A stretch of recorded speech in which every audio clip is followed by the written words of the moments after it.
Hey everybody, welcome to Pop Culture Philosophers. I'm Rockin' Robbie Billups, and it's time for the weekly comic book review.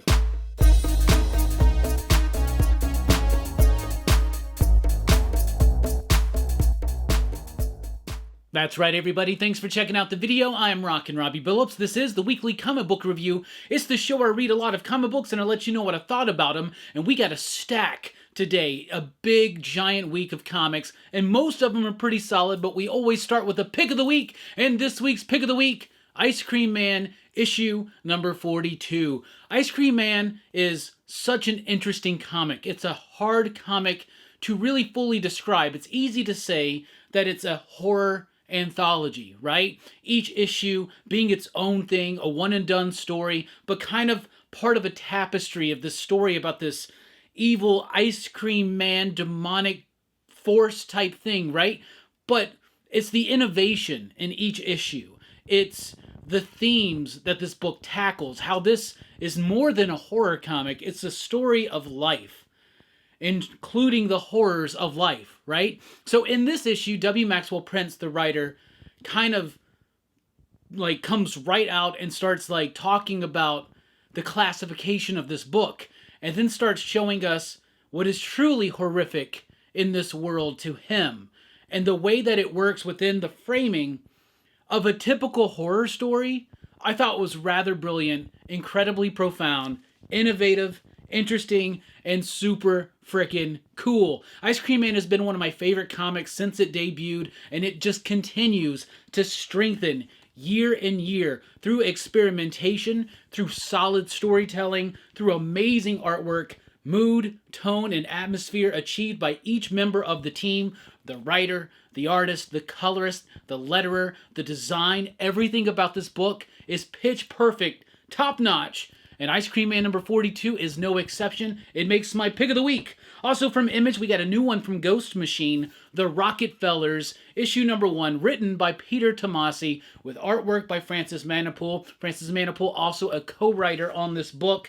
This was really freaking cool. First of all, Francis Manapul is an amazing artist. Very clean work, very crisp work, but at the same time very detailed, and it delivers in composition as well. This is kind of like a family adventure comic. It's got a little bit of energy of like the Fantastic Four or something like that, but it's about this family from the future flung back into the past. They're like running from some kind of organization that's trying to hunt them down through time. They come back into the past. They're geniuses. They got future tech, but they're stuck in this rather mundane world. It's got tragedy, but it's got this nice sense of family adventure that really works, especially anchored with that amazing artwork by Francis Manapul. This is another smash hit for Ghost Machine, in my opinion. Then we got Moondogs, issue number 1. This is a one-shot, part of the Horizon Experiment. The Horizon Experiment is designed to give us familiar genre tales that are focused on communities like marginalized communities, right? So for instance, we've had a Chinese James Bond, we've had a Muslim John Constantine, and now we have a family of werewolves with East African descent. I liked the story. It's bloody. It's a werewolf tale. It's about this family of werewolves, and then there are some werewolf killings. They're trying to figure out who's behind this because it's giving them a bad name and all that kind of stuff. It was an interesting book. It was cool. I didn't like it as much as the previous one, which was The Sacred Damned, I think. The first one, The Manchurian, didn't really work for me. Sacred Damned did. This one's kind of right there in the middle. Artwork was cool, kind of has this frantic, rushed vibe to it. I don't know if it really fit the tone of the story, but it definitely helped fit some of the visceral nature of the violence in the book. So Moondogs number 1 I thought was pretty decent. Alright, then we got Department of Truth issue number 27. We have a guest artist here, Allison Sampson. But do not fear, the art is still as incredible, as impeccable as what we're used to from artist Martin Simmons. James Tynan's doing a great job of crafting more and more interesting tales in the world of the Department of Truth. If you're behind the curve, you don't know anything about the Department of Truth, what it is it's an organization in the U.S. government that understands that belief changes reality. Consensus belief will literally change reality. If enough people believe something, it's true, like, say, Bigfoot. But how does that apply to a mythical real-life figure like Marilyn Monroe. So we started this journey in the last issue. We continue it here. The little side story about Marilyn Monroe, but it actually feels like it's way more connected. It's not just a throwaway, like, fill-in story, like on the side or something. It seems like it's very legitimately connected to some of the mysteries that have yet to still be fully revealed in the world of Department of Truth, which is just one of my favorite comics. Love the cover as well. It's freaking fantastic. By the way, cover of the week, I forgot to mention this, goes with the pick of the week. It's Ryan Quackenbush on that Ice Cream Man variant cover. I love that. It's truly horrific.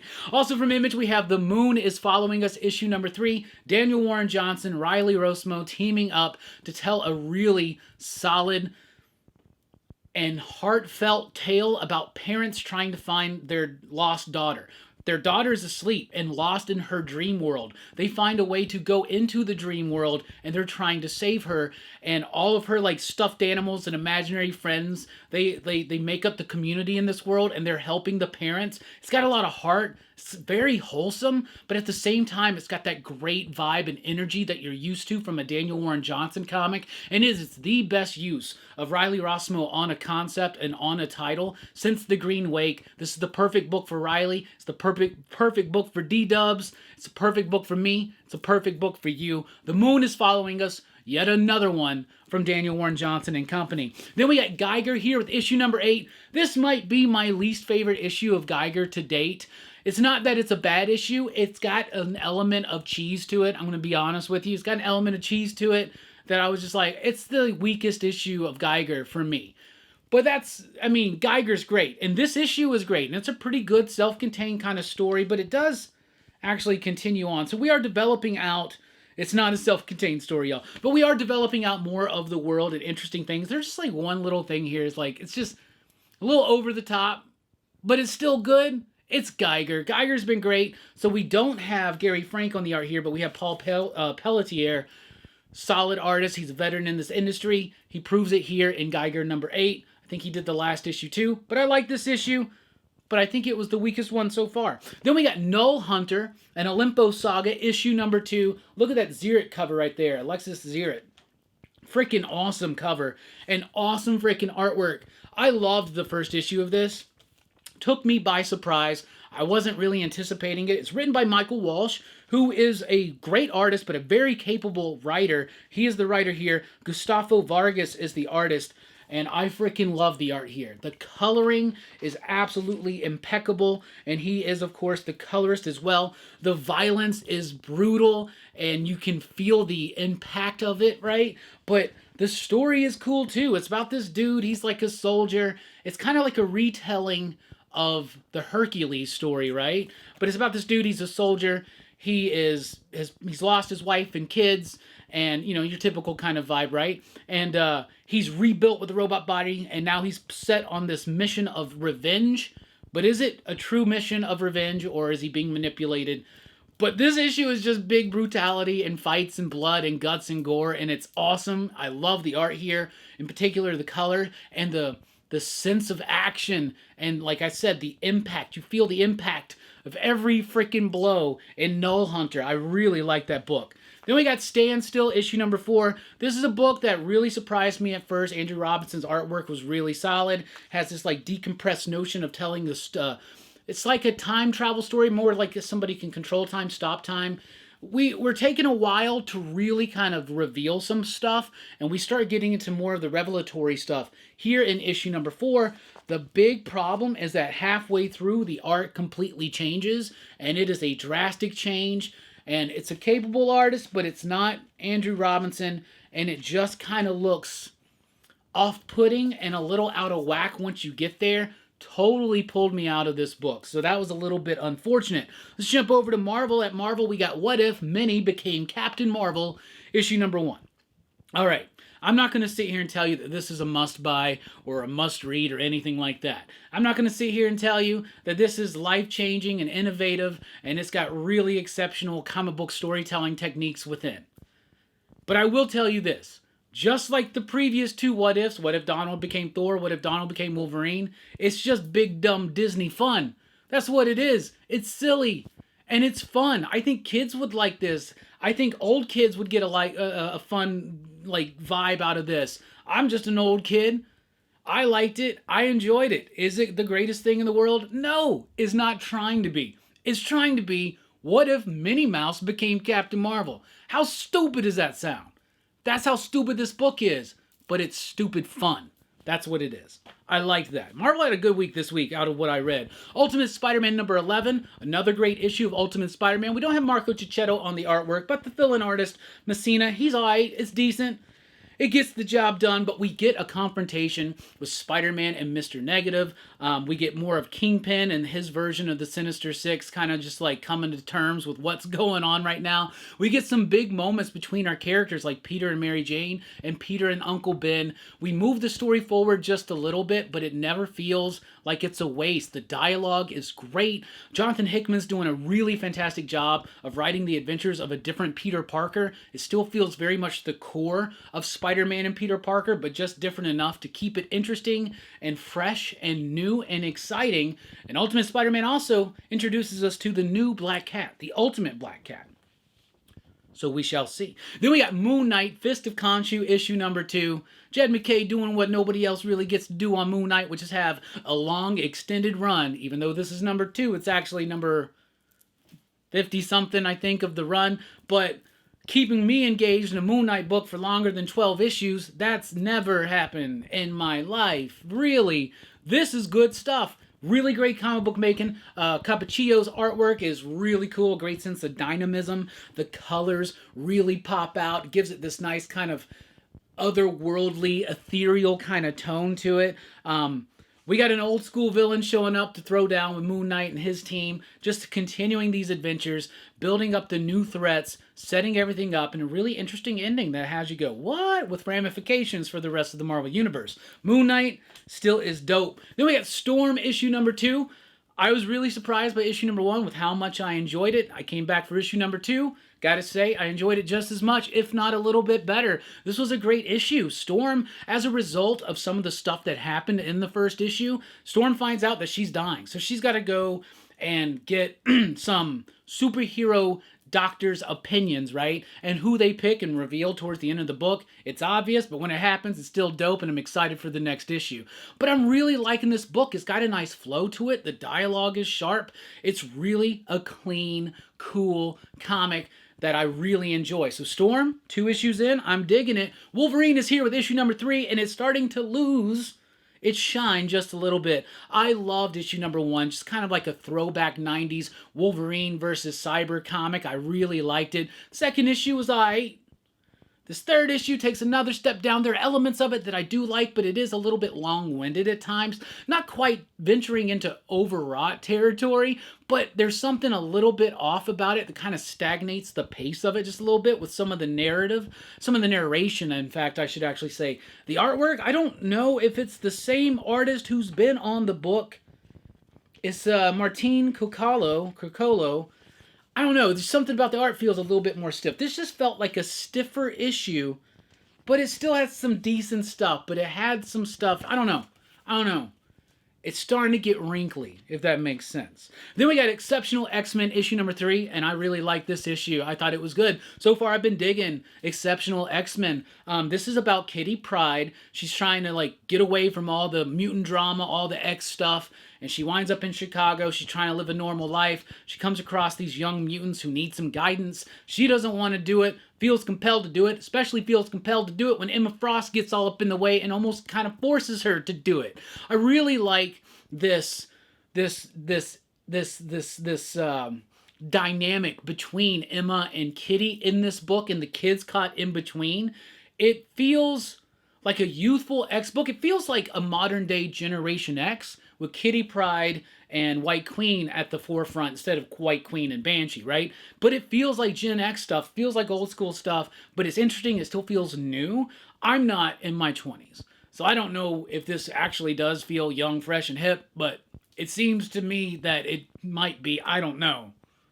Anyway, Exceptional X-Men is pretty freaking solid. Then we got Sentinels issue number 2, written by Alex Paknadel. Alex Paknadel is a writer to pay attention to. He does really good work. Read Friendo, for instance. Read Arcadia, for instance. Read Turncoat, for instance. Justin Mason's artwork is alright, but the story is what really sells me here. This is about a group of people who have volunteered to have Sentinel nanotechnology put inside of them. Most of them have a connection to a Marvel event, right? Some kind of personal tragedy or something to overcome.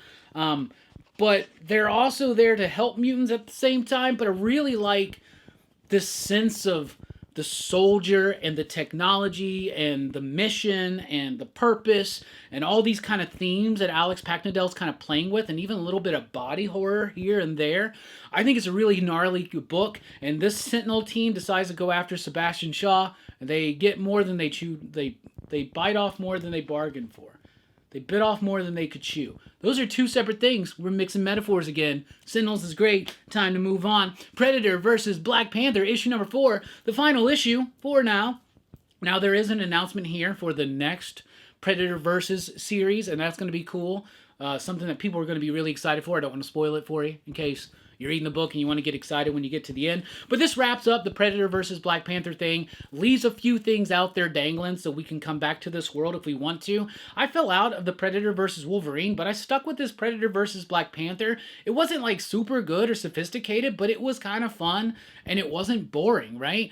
Never be afraid of a bad comic or a bad movie or anything like that. Just be afraid of a boring comic or a boring movie. You know what I'm saying? This book wasn't good, but it wasn't boring. Does that make sense? Then we got Spider-Man Reign, Volume 2, issue number 5. This is the final issue. A really, at times, overwhelming, confusing final issue. But by the end of it, you kind of get where all the pieces have fallen, and you understand what's going on. Kari Andrews' artwork is amazing. The story, though, gets a little bit confusing here at the wrap-up, but by the end, it does have a really solid ending. Did we need a sequel to Spider-Man Reign? After reading it, probably not, but we got it, and we got more Kari Andrews in that world, and maybe even more. Who knows? But I really like this. I thought it was solid. Let's jump over to DC. And from DC, we have The Question, All Along the Watchtower, issue number 1. This is a new part of their DC All-In initiative. Part of the upcoming Justice League Unlimited book is that The Question is basically the security chief of the Watchtower, right? So, Renee Montoya, The Question. First of all, I'm a huge Question fan, right? The Denny O'Neil, Dennis Cowan stuff from back in the 80s is absolutely amazing. Get those omnibuses if you can. DC needs to get those out in some of those DC Finest trade paperback collections because we need that run collected, right? For sure. It's collected in omnibus form now, but it's really hard to find them in softcover, but that book is awesome. And then Greg Rucka kind of told us the final Vic Sage story of sorts in 52, as well as the beginning of Renee Montoya taking over the mantle of The Question.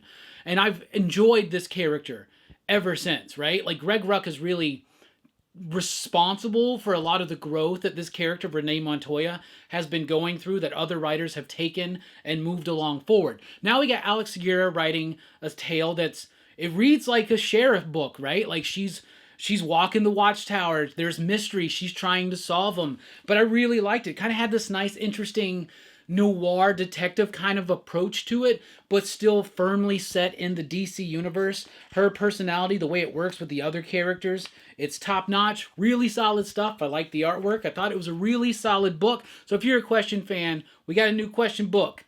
It's called All Along the Watchtower, and that's, if you understand the importance of Question, Watchmen, and All Along the Watchtower, you get 1,000 cool comic points. There you go. All right, then we got The Shadow Cabinet, issue number 1 from the Milestone universe. And this was an all right book. It kind of read like a decent 90s solid, well-told, solidly structured superhero tale. Nothing really stood out. And the problem is I don't feel super connected in because I start reading a Milestone book and then I fall out of it. And because I've never really invested much in the original Milestone stuff, and I've only kind of scratched the surface of the new stuff. Every time I read one of these books, it's interesting at first, but then it starts losing me. So I really need to make a concerted effort to get back into the idea of going through all the original Milestone stuff, because that way I can have the foundational basis. I know that the new timeline is different, but it's still rooted in I think if I had more of an understanding of that, I would be able to enjoy these books more. But if you're a Milestone fan, definitely check it out. Shadow Cabinet is here. Then we got Batman and Robin, Year 1, Issue number 2. Mark Waid, Chris Samney. Killing it, just killing it, with a book that is sure to be a perennial classic and favorite if it continues at this pace. The artwork is absolutely amazing. The coloring by Nero is absolutely fantastic. The coloring is by Giovanna Nero. The coloring, the artwork, Chris Samney has really established himself as one of the preeminent artists in comic books today, with the way that he can spot blacks, tell an incredibly interesting story, compose a page, his panel design, the layouts, and also an intense sense of pacing when it comes to action sequences. Really great book. Mark Waid's got that classic vibe and feel. This book feels like it's going to be something that's going to stand the test of time. All right, then we got Wonder Woman here with issue number 15. And yes, when Tom King first took over Wonder Woman, I didn't like some of the comments that he said about how important this Wonder Woman book was going to be. I didn't really like the first issue. Second issue was all right. Third issue was good. Fourth issue, then it starts just climbing for me. And the last issue made the pick of the week because it was a fantastic book. And so is this one. Wonder Woman's become one of my favorite DC books out right now. The way that Tom King is structuring this story, the way that each page is like a piece of the puzzle, and each panel, like it's very methodical, it's very measured, it's very intentional. And Daniel Stamperi's artwork is just so clean, so awesome. And we've seen Wonder Woman go through it in this run, and now we're on the upswing, and I'm all here for it. After the tragic events of the last issue, Wonder Woman is striking back, and strike back she does. And it's pretty dope. Wonder Woman is one of my favorites. Then we got Action Comics here with 1076. I'm really digging this Phantom story. We got Superman in the Phantom Zone. There's something wrong with it. There's a new big bad guy there trying to take over. Mon-El's kind of like crossing lines, treading the lines, you know. Superman's like, what's up? Then Superman gets flung back to ancient Krypton right before it explodes. We've seen that story before. We've seen it done kind of in this kind of way, but it still feels different. It still feels unique. It still feels interesting. I really like the story. I also like the stuff with Connor and New Superman in here, and I'm even starting to come around on the Supergirl story. So Action Comics 1076, another solid issue of the weekly Action Comics. Then we got Batman Superman World's Finest, issue number 33. Since Dan Mora's been off this book, I find my interest waning on it. I'm not saying that this artist, Gutierrez, is a bad artist, because they're not.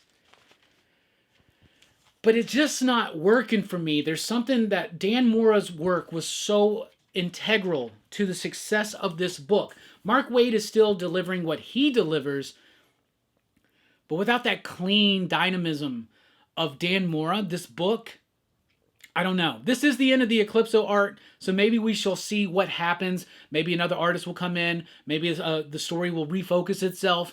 Who knows?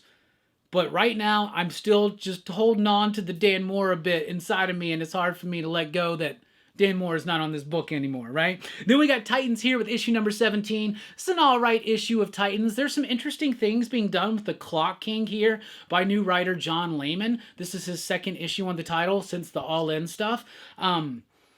There's some interesting things with Clock King, but it kind of wraps up really quickly, but it does have a really interesting setup that definitely wants me to come back and check out where we're developing this story, right? So it's all right. It feels a bit rushed, but it does have a nice setup at the end for what's to come in the pages of Titans. Then we got Dark Knights of Steel All Winter, issue number 5.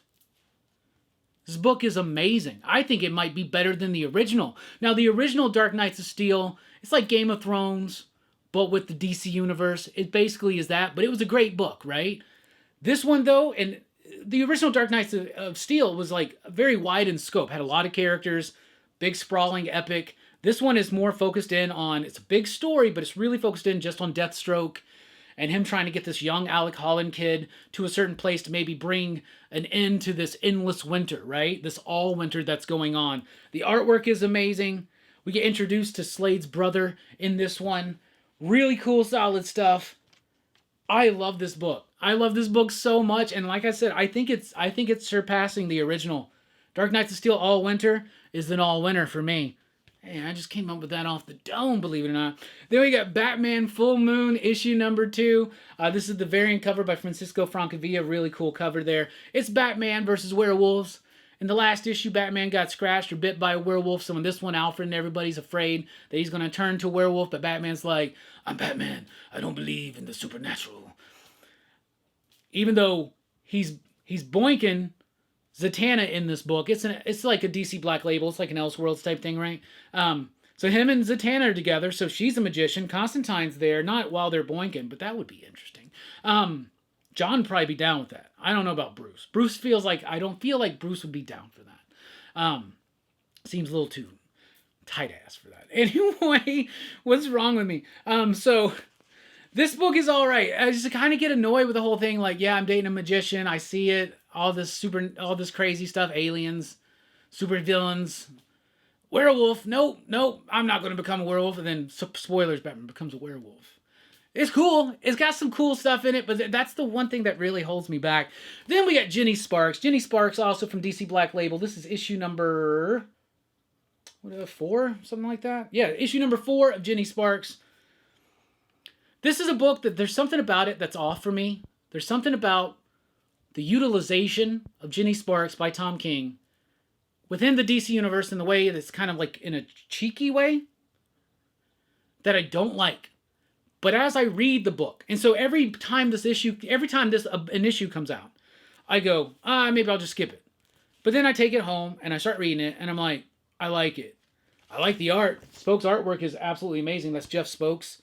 I like the coloring. I kind of like the structure of it. I really like it as I'm reading it. But as soon as I close the book, then I start getting a little annoyed again. That's a weird effect. I like the book while I'm reading it. I like it less when I'm not.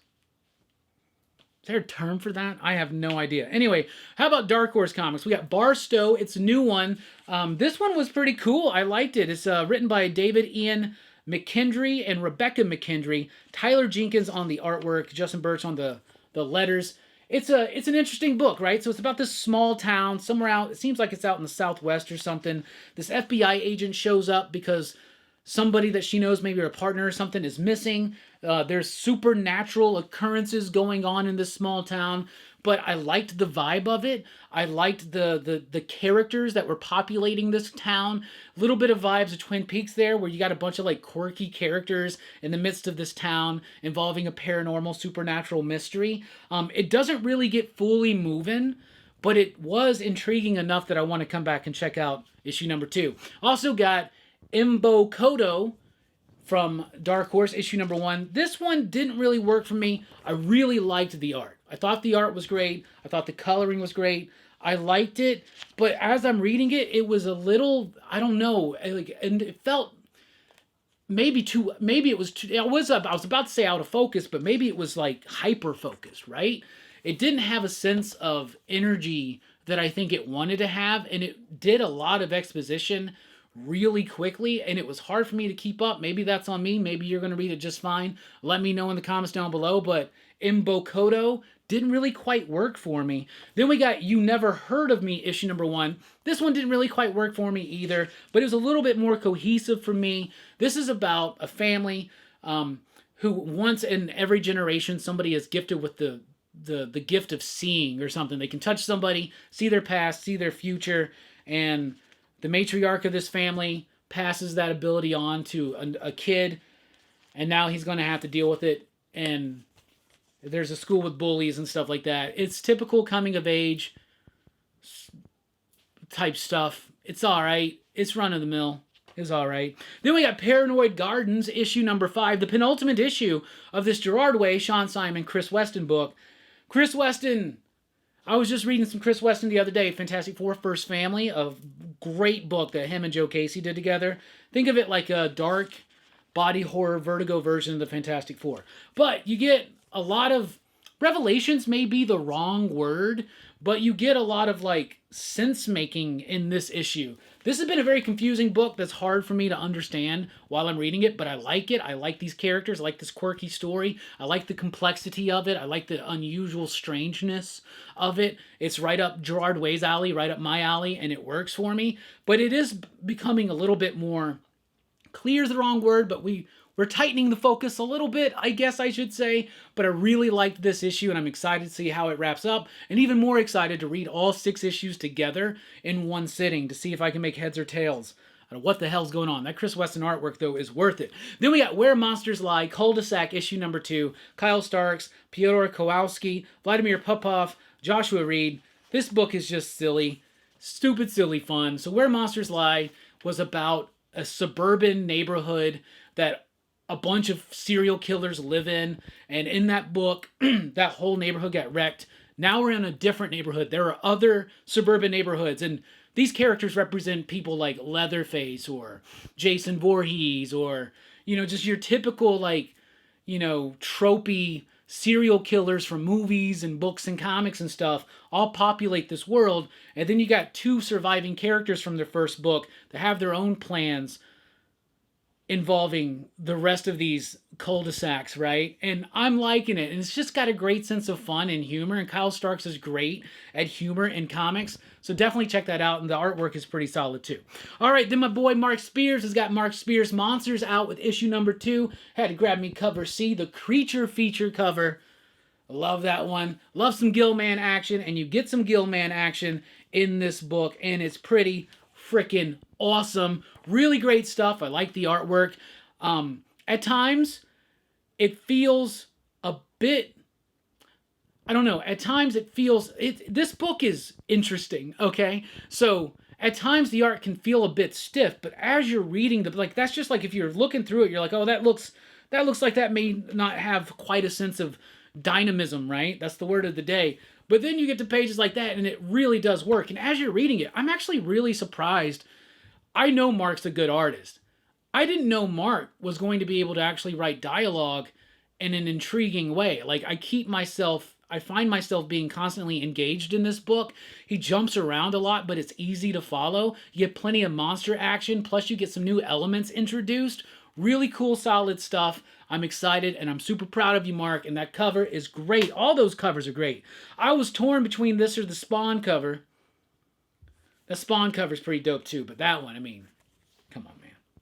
Come on. All right, from FantaGraphics, we've got Mythologies and Apocrypha, issue number 2. This is from Tim Lane. Tim Lane is a fantastic artist, and he loves, like, old school Americana, in particular Steve McQueen. Steve McQueen is a subject of a lot of his work, right? So this is giving us a real and a mythologized story of the sort of almost friendship between Frank Sinatra and Steve McQueen and their journey, and it's got myth in it, right? But it's got real stuff in it too, and it's great. First of all, his artwork is absolutely amazing. He is such a good artist, but in this issue, he's also doing like different little comic strips that are part of the story and really help like punctuate a point that's being made in the main narrative. It goes through black and white into color. Really interesting stuff, innovative stuff. Great freaking ink work here. Amazing, solid stuff. And then it just switches styles and it goes into a comic strip, but it's all relevant. And then at the end, you get one of the damn, this is Fun Time Funnies. This thing at the back, I guess it's like Steve McQueen as a kid. Such a freaking sobering and sad fucking little comic strip. It broke my heart, and it's one of the best single instances of sequential graphic storytelling I've read this year in comics. Is the last little bit in Mythologies and Apocrypha. This is from FantaGraphics. It's definitely worth checking out. If you can find issue 1, grab it. If you can find issue 2, grab it. If you can find any other work by Tim Lane, I highly recommend it. All right, from IDW, we got Teenage Mutant Ninja Turtles and Naruto.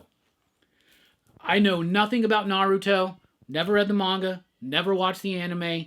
I know Brooks is a big fan, so Brooks, I know you're going to love this book. It's the Turtles meeting Naruto, but I was lost. I was confused. I had no idea. They didn't do anything to help me either. They were not holding my fucking hand. but it's all right. I don't need them to. I thought the art was fine. The story was fine. I think if you're a Naruto fan, if you're a Turtles completionist, definitely check it out. But if you're someone like me, maybe not. Maybe not. All right, last week, there was this weird thing with Diamond where they didn't give all of the Boom and Dynamite and Mad Cave books on the initial shipments to a lot of shops, including Minor Arcana. So I didn't have this last week. So this came out last week, but some shops probably didn't get it until on Wednesday or after Wednesday, including my shop. But Minor Arcana, Jeff Lemire, this was the best issue yet. This is issue number 3. It really brings the story into another level where this felt like a decent book for the first 2 issues, but I felt like it was a little bit thin, right?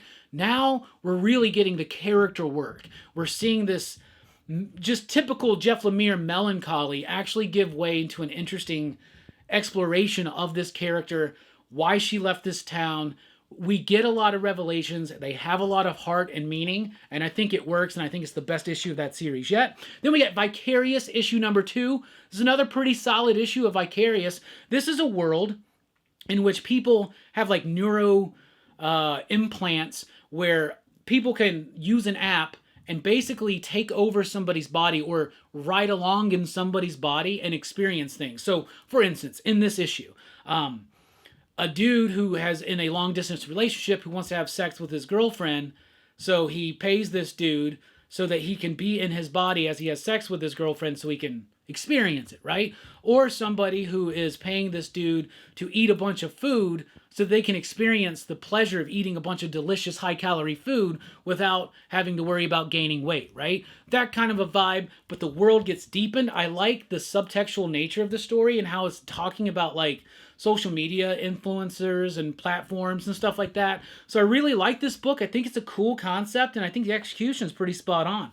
The Autumn Kingdom, issue number 3 from Oni Press and Cullen Bunn and Christopher Mitten.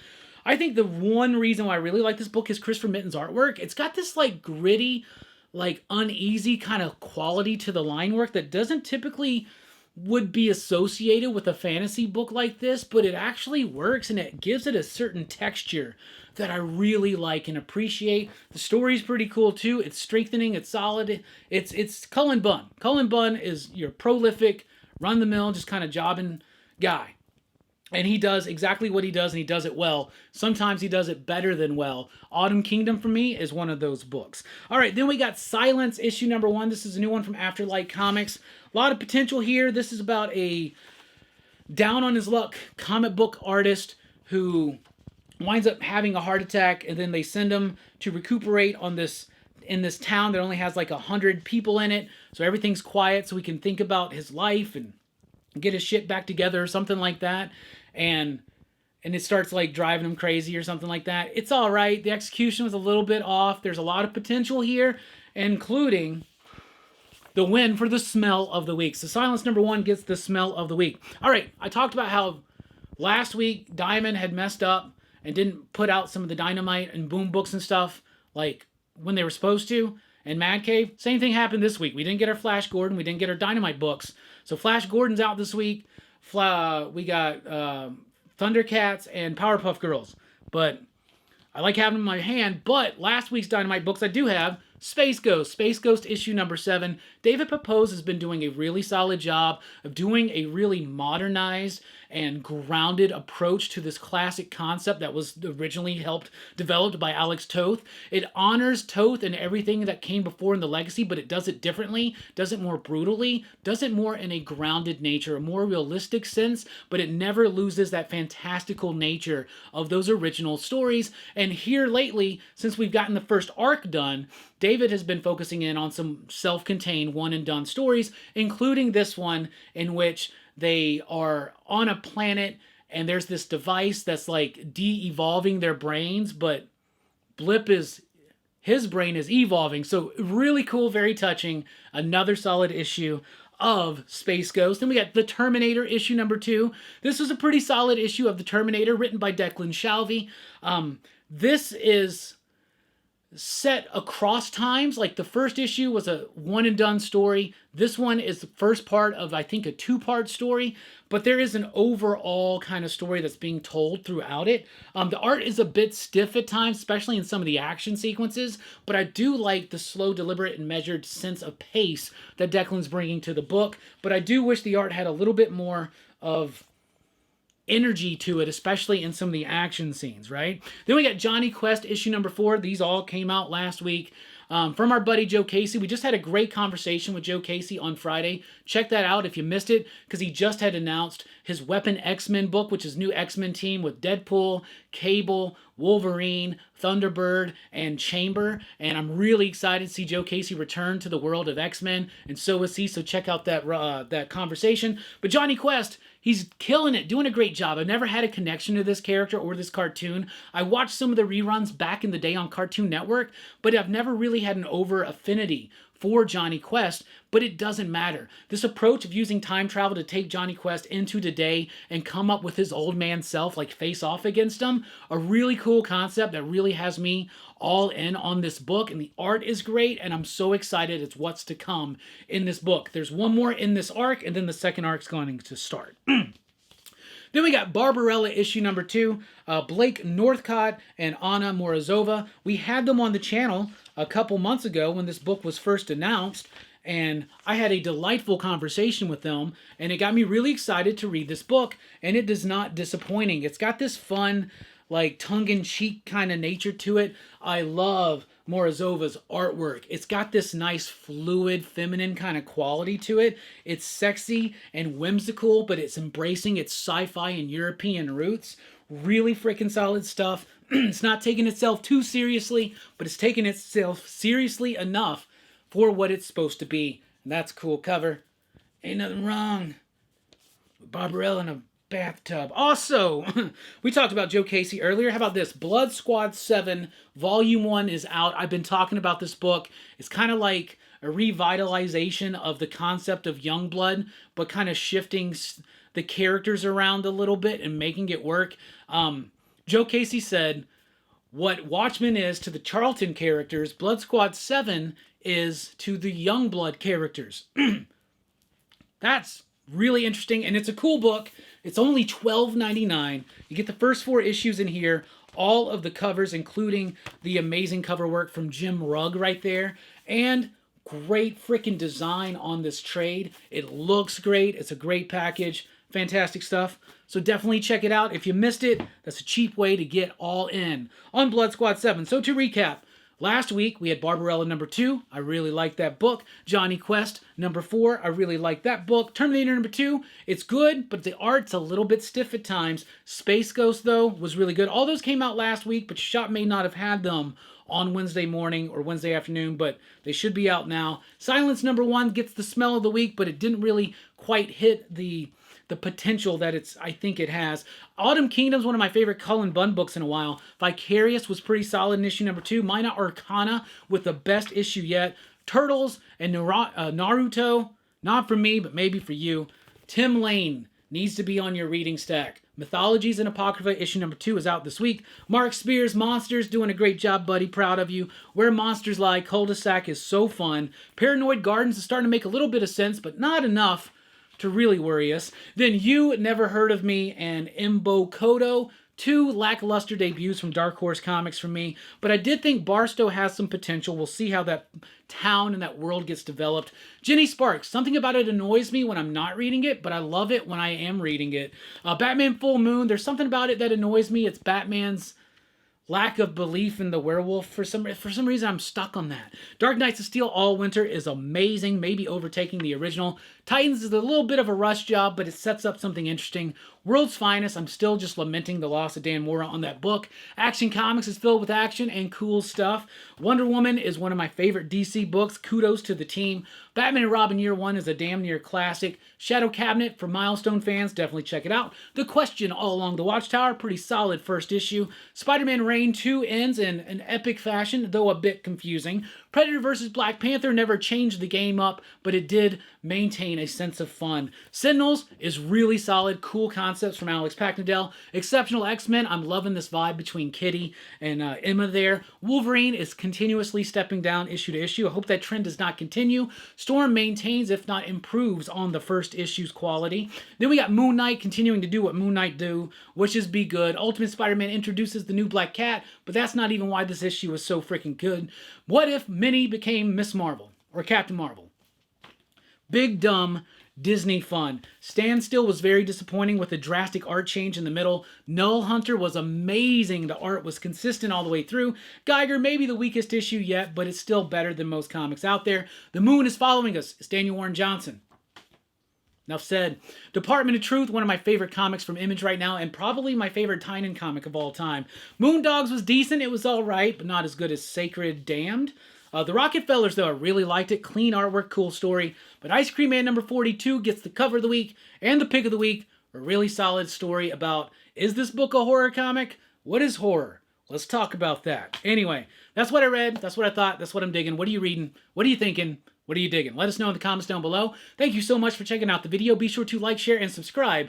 And join us over at patreon.com/PCP if you want to help support the channel. I've been Rockin' Robbie Billups. Thanks for rocking with us. Keep on reading. Station. Pop, pop. Boom.